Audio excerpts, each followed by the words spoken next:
Greetings from the Garden of Eden, and welcome to another episode of Bounties of the Land. This is one of, if not my favorite series that I do because I love the land and because I truly believe that nature provides us everything that's truly important, and the bounties of the land continue to pay off. And even here in the winter time, we're in the middle of January, which is basically the dead of winter. And even still, we still have many bounties of the land here in the Garden of Eden.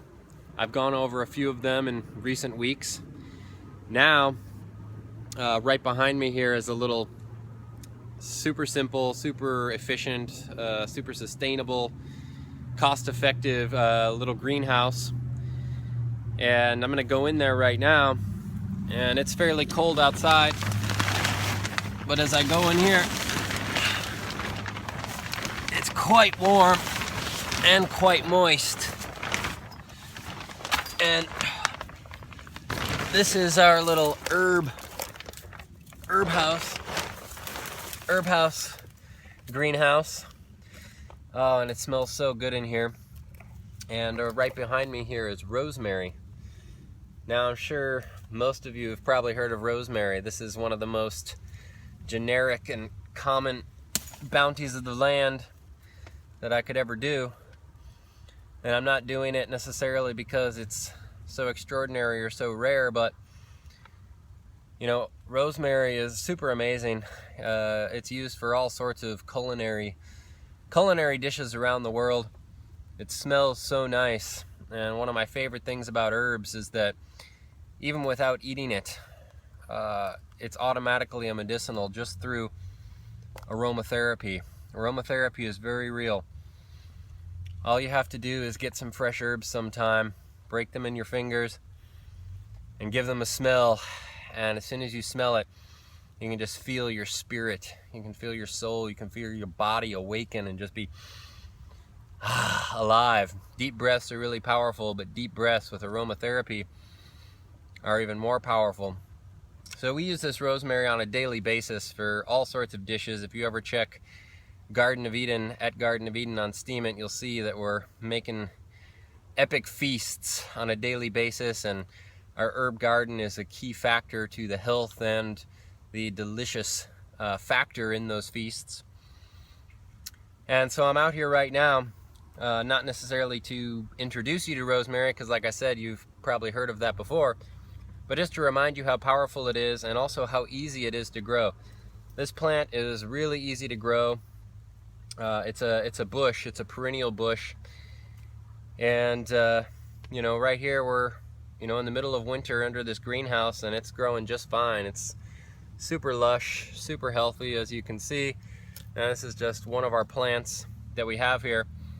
And I actually came out here to get it for a fresh herbal tea blend.